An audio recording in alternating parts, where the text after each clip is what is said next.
ശനിദോഷത്തിൽ നിന്നുള്ള പൂർണ്ണമായ ഒരു മുക്തിയാണ്, സമാധാനമാണ്. പെട്ടെന്ന് ആ ശനിയുടെ കലി ബാധിച്ച അവസ്ഥയിൽ നിന്ന്, ആ കഷ്ടതയിൽ നിന്ന് നമുക്ക് മാറി നിൽക്കാൻ വിനായക ചതുർത്ഥി അതിഗംഭീരമാണ്. വിനായക ചതുർത്ഥിയിൽ ഗണപതിക്ക് കഴിക്കുന്ന വഴിപാടുകളും അതികേമത്തമാണ്. ശനിദോഷത്തിന്റെ കാഠിന്യം കുറയ്ക്കാൻ വിനായക ചതുർത്ഥിക്ക് ചെയ്യേണ്ട നക്ഷത്രക്കാരാണ് ഞാൻ മുമ്പിൽ പറഞ്ഞത്. അപ്പൊ അതുകൊണ്ട് അന്നേ ദിവസം നമസ്കാരം. കൈപ്പേശ്ശേരി പോയി ഈ ശനിദശ അനുഭവിക്കുന്ന ആൾക്കാർ, ഏഴരശനി അനുഭവിക്കുന്ന നക്ഷത്രക്കാർ, കണ്ടകശനി അനുഭവിക്കുന്ന നക്ഷത്രക്കാർ, ഞാൻ നേരത്തെ മുതൽ പറയാറുണ്ട്, അവർക്ക് ഗണപതി ഉപാസന വളരെ ക്ഷേമാണ്, വളരെ ഗംഭീരാണ് എന്ന് പറയാറുണ്ട്. കാരണം ഗണപതി ഉപാസന കൊണ്ട് ശനിദോഷങ്ങളുടെ ദുരിതങ്ങളിൽ നിന്ന്, അല്ലെങ്കിൽ ഈ ഏഴരശനി ദോഷങ്ങൾ, അല്ലെ കണ്ടകശനി ദോഷങ്ങൾ, അതിൽ നിന്ന് ദുരിതങ്ങളിൽ നിന്ന്, സങ്കടങ്ങളിൽ നിന്ന്, സാമ്പത്തിക നാശത്തിൽ നിന്ന്, അല്ലെങ്കിൽ ശാരീരിക ദുരിതങ്ങളിൽ നിന്ന്, മാനസിക വ്യതകളിൽ നിന്നൊക്കെ ഗണപതി ഉപാസന കൊണ്ട് രക്ഷപ്പെടാൻ പറ്റും. അയ്യപ്പനെ ഉപാസിക്കുന്ന പോലെ തന്നെ ഹനുമാൻ സ്വാമിയെ ഉപാസിക്കാം. ഗണപതിവനെ ഭഗവാനെ ഉപാസിക്കുന്നത് വളരെ ഗംഭീരാണ്, വളരെ ക്ഷേമാണ്.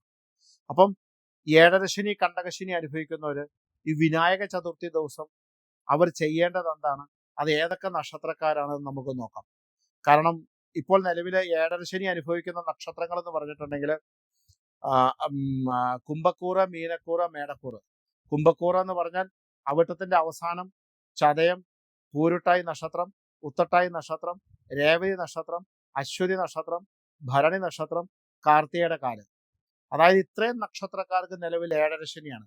കുംഭക്കൂറിൽ വരുന്ന അവിട്ടത്തിന്റെ അവസാനവും ചതയും പൂരുട്ടാതിയും കൊള്ളുന്ന, അല്ലെങ്കിൽ മീനത്തിലെ ജന്മശനി അനുഭവിക്കുന്ന പൂരുട്ടാതിയുടെ അവസാനവും ഉത്തട്ടാതിയും രേവതിയും വരുന്ന, അല്ലെങ്കിൽ ഏഴരശനി ഇപ്പൊ തുടങ്ങിയ അശ്വതിയും ഭരണിയും കാർത്തികക്കാലാകുന്ന ഈ 3 കൂറുകാർക്ക് ഏഴരശനിക്കാലമാണ്. അതുപോലെ തന്നെ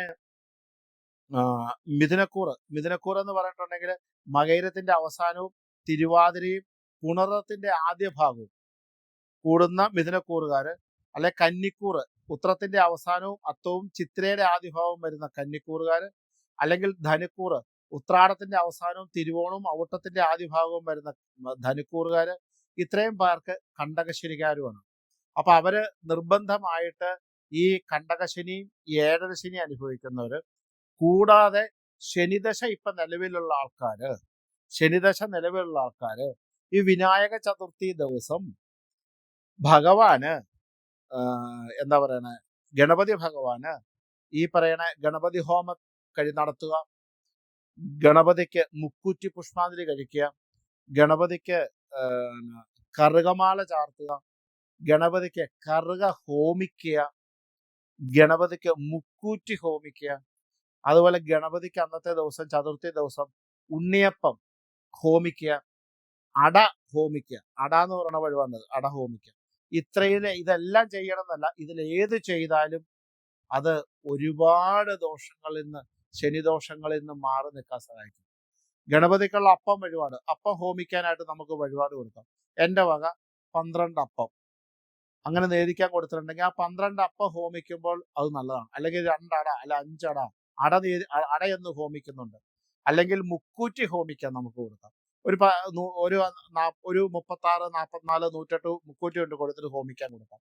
അല്ലെങ്കിൽ കറുക 3 വീതം കൂട്ടിക്കെട്ടിയിട്ട് ആ ഒരു 12 എണ്ണം, 3 എണ്ണം കൂട്ടിയത് 12 എണ്ണം, അല്ലെങ്കിൽ 3 എണ്ണം കൂട്ടിയത് 24 എണ്ണം, അല്ലെങ്കിൽ 21 എണ്ണം, അല്ലെങ്കിൽ 3 എണ്ണം കൂട്ടിയത് 36 എണ്ണം, അങ്ങനെയുള്ള കറുക കൊണ്ട് കൊടുക്കാം.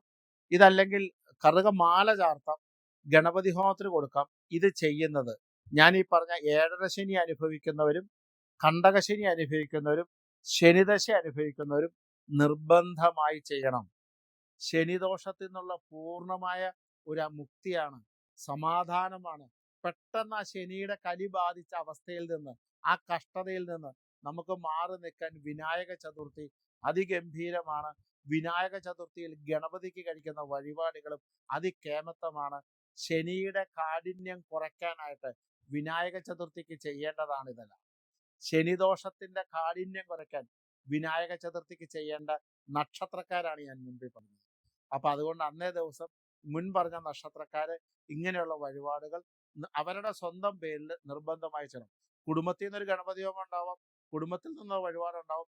പക്ഷെ ഈ നക്ഷത്രക്കാരുണ്ടല്ലോ, അത് അവരുടെ പേരിൽ പ്രത്യേകമായി ചെയ്തു കൊള്ളുക. അതുപോലെ നാമജപാദികൾ, മുൻ വീഡിയോയിൽ പറഞ്ഞ നാമജപാദികളെല്ലാം ഈ ഏഴരശനി, കണ്ടകശനി, ശനിദശ അനുഭവിക്കുന്നവര് നിർബന്ധമായി ആ നാമജപാദികളും ചെയ്തുകൊള്ളുക.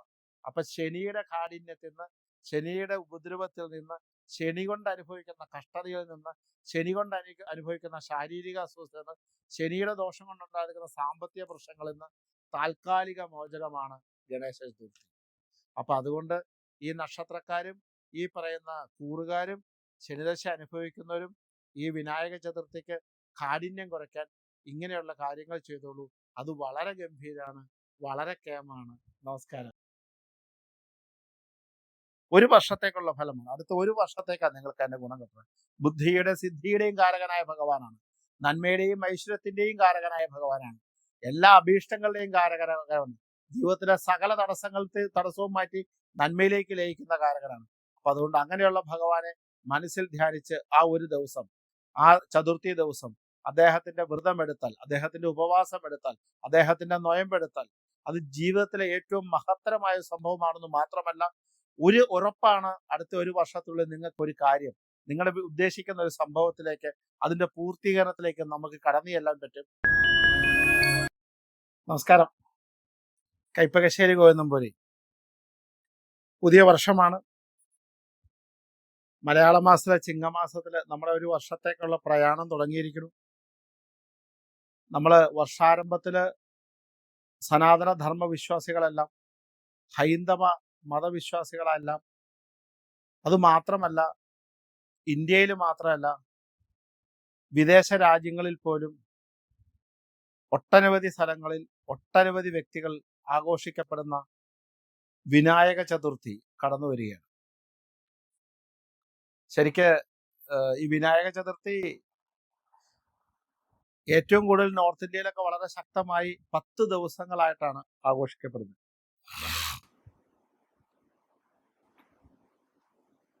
ഈ നമ്മുടെ കേരളത്തില് അന്നത്തെ ദിവസമാണ് ഇത് ഈ ചതുർത്ഥിയുടെ ആഘോഷങ്ങളൊക്കെ നടക്കുക, വിശേഷാൽ ഗണപതി ഹോമങ്ങൾ നടക്കുക. ചതുർത്ഥിയുടെ പ്രാധാന്യം പറയാം. അതിനു മുമ്പ് ഈ ഗണേശ ചതുർത്ഥി വ്രതം അങ്ങനെയുണ്ട്. വ്രതങ്ങളിൽ ഏറ്റവും കേമമാണ് ചതുർത്ഥി വ്രതം. ശരിക്കും നമ്മൾ ഒരുപാട് വ്രതങ്ങളെ കുറിച്ച് സംസാരിച്ചിട്ടുണ്ട്.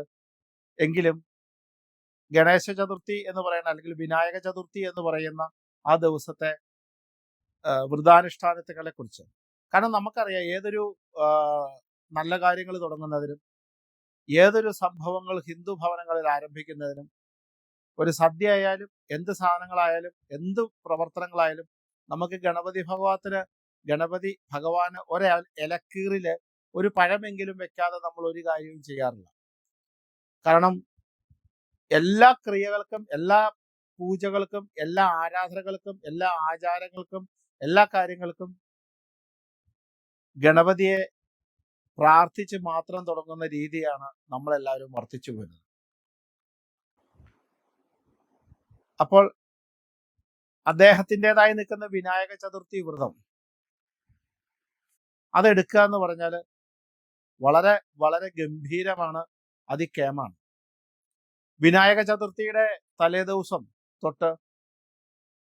ഒരിക്കലെടുത്ത് ചതുർത്ഥിയുടെ അന്ന് മത്സ്യമാംസാദികളും മറ്റ് ലഹരികളും ഉപേക്ഷിച്ച് അന്ന് രാവിലെ ഏകദേശം 5 മണിക്ക് മുമ്പായിട്ട് 5 മണിയോടുകൂടി കുളിച്ച് നമ്മുടെ കുടുംബത്തിൽ തന്നെ നെയ്വിളക്ക് വെച്ച് 5 തിരിയിട്ട് ഗണപതിയുടെ ഗായത്രികളും ഗണപതി ഭഗവാന്റെ നാമങ്ങളും ജപിച്ച്, ഗണേശ സൂക്തങ്ങൾ ജപിച്ച്, ഗണപതി ഭഗവാനെ ഉപാസിച്ച്, അന്ന് അമ്പലത്തിൽ നടക്കുന്ന ഗണപതി ഹോമങ്ങളിൽ പങ്കെടുത്ത് അമ്പലത്തിലെ ഗണപതി നാമങ്ങൾ ജപിച്ച് അന്ന് വ്രതമെടുക്കുന്ന രീതിയാണ് വിനായക ചതുർത്ഥി വ്രതം. വിനായക ചതുർത്ഥിയുടെ വ്രതത്തിന്റെ അന്ന് വൈകുന്നേരം അരിയാഹാരം കഴിക്കാതെ ഉച്ചയ്ക്ക് ഗണപതിക്ക് നിവേദിച്ച് എന്തെങ്കിലും കഴിച്ചുകൊണ്ട് നമുക്കെടുക്കാം, അല്ലെങ്കിൽ പഴങ്ങൾ മാത്രം കഴിച്ചുകൊണ്ട് നമുക്കെടുക്കാം. ഇല്ലേ അരിയാഹാരം മുഴുവൻ ഒഴിവാക്കി ഗോതമ്പ് പോലെയുള്ള ഗോതമ്പിന്റെ ആഹാരം കഴിച്ചെടുക്കാം.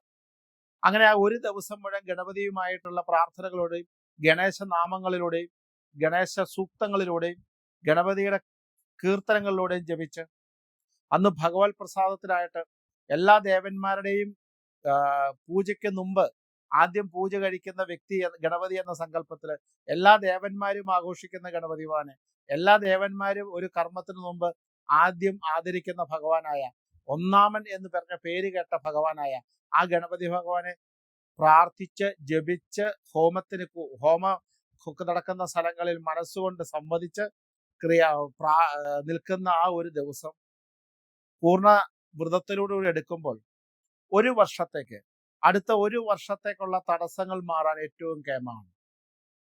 നിങ്ങളുടെ മനസ്സിൽ അടുത്ത ഒരു വർഷം കൊണ്ട് ഒരു ഗ്രഹനിർമ്മാണമാണ് നിങ്ങൾ ആലോചിക്കുന്നതെങ്കിൽ, അടുത്ത ഒരു വർഷം കൊണ്ട് ഒരു വിവാഹമാണ് നിങ്ങൾ ആലോചിക്കുന്നതെങ്കിൽ, അടുത്ത ഒരു വർഷം കൊണ്ട് ഒരു ജോലിയാണ് നിങ്ങൾ ആഗ്രഹിക്കുന്നതെങ്കിൽ, അല്ലെങ്കിൽ നമ്മുടെ മനസ്സിൽ തോന്നുന്ന ഏത് ഭൗതിക കാര്യങ്ങളാണെങ്കിലും ആ ഒരു വർഷത്തിൽ അടുത്ത വിനായക ചതുർത്ഥിക്കുള്ളിൽ എനിക്ക് നടന്നു കിട്ടണം എന്ന് പറഞ്ഞ സങ്കല്പത്തോടു കൂടി അന്നത്തെ ദിവസം വ്രതം എടുത്താൽ വിഘ്നകാരകനായി നിൽക്കുന്ന, വിഘ്നം ഒരിക്കലും ഒരു തടസ്സങ്ങളും ജീവിതത്തിൽ വരുത്താത്ത, അല്ലെങ്കിൽ എല്ലാ കാര്യങ്ങളെയും വളരെ സമ്പന്നമായി തീർക്കാൻ സാധിക്കുന്ന, ഏറ്റവും പ്രത്യക്ഷപ്പെടുന്ന, വിളിച്ചാൽ ഉടനെ പ്രത്യക്ഷപ്പെടുന്ന ഭഗവാന്റെ അനുഗ്രഹം ലഭിക്കുന്ന ആ ദിവസത്തെ വ്രതമെടുത്താൽ നിങ്ങൾക്ക് സഫലീകരിക്കുമെന്നുള്ളതിന് യാതൊരു സംശയമില്ല. കാരണം ഇങ്ങനെയുള്ള വ്രതങ്ങളൊക്കെ നമുക്ക് വർഷത്തിൽ ഒരിക്കൽ മാത്രം കിട്ടുന്നതാണ്. എല്ലാ ചതുർത്ഥിക്കും ഗണപതി വ്രതമെടുക്കുന്നത് വളരെ നല്ലതാണ്. പക്ഷെ വിശേഷാൽ ഈ ചിങ്ങമാസത്തെ വിനായക ചതുർത്ഥിക്ക് എടുക്കുന്നത് അതിഗംഭീരമാണ്, അതികേമാണ്.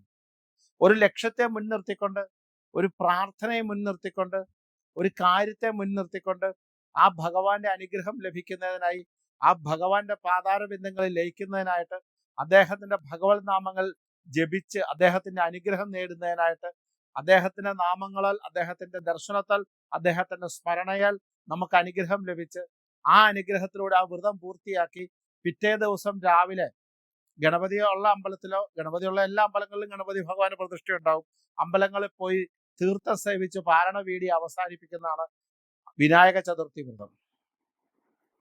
ചതുർത്ഥി വ്രതം ഒരുപാട് ആൾക്കാർ ഒരുപാട് സമയങ്ങൾ എടുക്കുന്നതാണ്. പക്ഷെ വിനായക ചതുർത്ഥിയുടെ വ്രതം എന്ന് പറയുന്നത് ഒരു ദിവസം മാത്രമാണ്. ഈ ചിങ്ങമാസത്തിൽ അതിന് വളരെ പ്രാധാന്യമുണ്ട്. അതിന് ഒരു വർഷത്തെ പ്രാധാന്യമാണ് ലഭിക്കുന്നത്. ഒരു വർഷത്തേക്കുള്ള വിഘ്നങ്ങളുടെ മാറ്റി, അതായത് നന്മയിലേക്ക്, നമ്മുടെ ആഗ്രഹത്തിലേക്ക് നമ്മളെ എത്തിച്ചേരിപ്പിക്കാൻ അല്ലെങ്കിൽ എത്തിച്ചേരാൻ പറ്റുന്ന ഏറ്റവും നല്ല നൊയമ്പ് അല്ലെങ്കിൽ വ്രതം അല്ലെങ്കിൽ ഉപവാസം എന്നൊക്കെ പറയാവുന്നതാണ്. ഉപവാസമായിട്ട് എടുക്കാം, വ്രതമായിട്ട് എടുക്കാം, അരിയാഹാരം മാത്രം കഴിച്ചെടുക്കാം, ഒരിക്കലും മാത്രം കഴിച്ച് എടുക്കാം.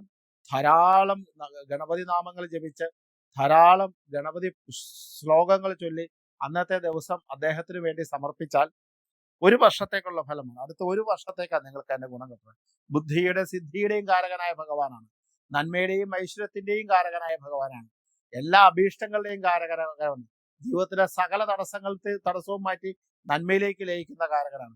അപ്പൊ അതുകൊണ്ട് അങ്ങനെയുള്ള ഭഗവാനെ മനസ്സിൽ ധ്യാനിച്ച് ആ ഒരു ദിവസം, ആ ചതുർത്ഥി ദിവസം അദ്ദേഹത്തിന്റെ വ്രതമെടുത്താൽ, അദ്ദേഹത്തിന്റെ ഉപവാസം എടുത്താൽ, അദ്ദേഹത്തിന്റെ നൊയമ്പെടുത്താൽ അത് ജീവിതത്തിലെ ഏറ്റവും മഹത്തരമായ സംഭവമാണെന്ന് മാത്രമല്ല, ഒരു ഉറപ്പാണ്, അടുത്ത ഒരു വർഷത്തുള്ളിൽ നിങ്ങൾക്ക് ഒരു കാര്യം, നിങ്ങളുടെ ഉദ്ദേശിക്കുന്ന ഒരു സംഭവത്തിലേക്ക്, അതിന്റെ പൂർത്തീകരണത്തിലേക്ക് നമുക്ക് കടന്നു ചെല്ലാൻ പറ്റും. അല്ലെങ്കിൽ അത് നടന്നു കിട്ടാനുള്ള സാധ്യതകൾ കൂടുതലാണ്. അത് എന്ത് തന്നെ ആവട്ടെ, ആ ഭഗവാന്റെ പാതാരബിന്ദങ്ങളിൽ സമർപ്പിച്ച് ആ ഭഗവാനെ മാത്രം ധ്യാനിച്ചുകൊണ്ട്, ആ ഭഗവത് നാമങ്ങൾ ജപിച്ചുകൊണ്ട് ആ വിനായക ചതുർത്ഥി ദിവസം ചതുർത്ഥി വ്രതം എടുത്ത് സംപൂജിതരാവുക. അതിഗംഭീരാണ്, അതികേമാണ്. നമസ്കാരം. ഗോവിന്ദൻ.